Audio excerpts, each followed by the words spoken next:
siap mengawal pemilu tahun 2024 dan mendukung kebijakan. Tidak melakukan korupsi, kolusi, dan nepotisme.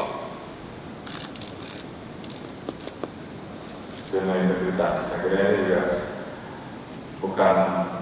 Rekan-rekan, sebelum saya bicara lebih jauh, karena memang ini terkait dengan kelanjutan dari Rapim TNI Polri, menindaklanjuti kebijakan dari arahan Bapak Presiden untuk menghadapi perkembangan lingkungan strategis di tahun 2023, sehingga mau tidak mau kita dari jajaran institusi Polri harus betul-betul bisa mengawal apa yang menjadi kebijakan beliau.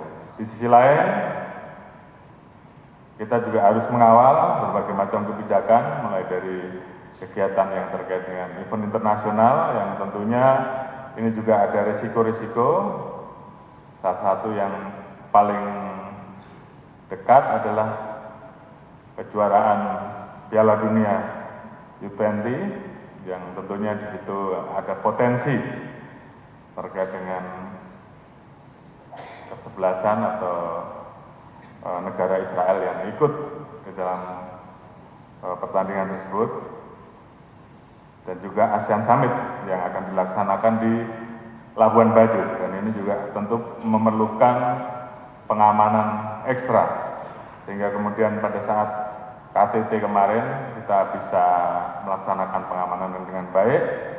Di Labuan Bajo pun kita juga harus bisa melakukan hal yang sama, sehingga mau tidak mau kita harus berjuang, dan ini semua harus dilakukan di semua satker, di semua fungsi yang ada di kepolisian, sehingga kemudian ini semua bisa saling memperkuat.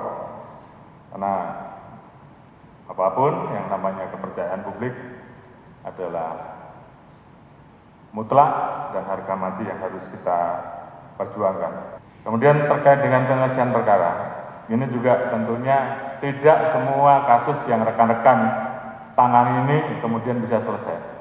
Namun pada saat tidak selesai, karena memang mungkin itu bukan kasus pidana, atau mungkin karena alat buktinya kurang, ini bisa dikomunikasikan. Pada saat berproses, pelapor tidak mengalami kesulitan karena ada sumbatan komunikasi. Jadi hal-hal ini yang tentunya ke depan harus kita laksanakan, dan kemudian terhadap hal-hal yang menjadi perhatian publik, yang mencederai rasa keadilan publik, lakukan penegakan hukum secara tegas, sehingga kemudian rakyat melihat bahwa Polri, khususnya jajaran Barreskrim, profesional, kita humanis, namun pada saat kita harus tegas, kita mampu.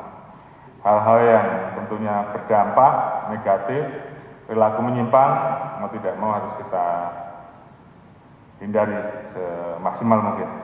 Rekan-rekan harus ikuti, awasi, dan sebaiknya dari awal lakukan pemetaan, kemudian bagaimana kerjasama dari teman-teman yang ada di Gakumdu dan bentuk satgas anti money politik untuk menciptakan pemilu yang lebih demokratis, dan tentunya kita bisa tahu apa yang akan terjadi di lapangan. Melakukan polling system, take down bila diperlukan, kerjasama dengan Menkominfo, dan kemudian juga melakukan penegakan hukum pada waktunya. Kalau memang di situ memang kita anggap bahwa itu berbahaya, rawan, sifatnya sara dan memecah belah persatuan demi kesatuan, dan kita harus mengambil langkah tegas, ya kita betul-betul sudah bisa mapping dengan baik. Lebih baik kita proses tegas, kita sita sebanyak-banyaknya, kita serahkan ke pengadilan, dan kemudian nanti diputuskan oleh pengadilan supaya bisa dikembalikan ke korban, itu jauh lebih baik. Nah, ini memang jumlah korbannya juga besar, kerugiannya juga besar. Ini adalah saatnya rekan-rekan untuk kemudian memunculkan ini untuk mengembalikan kepercayaan publik.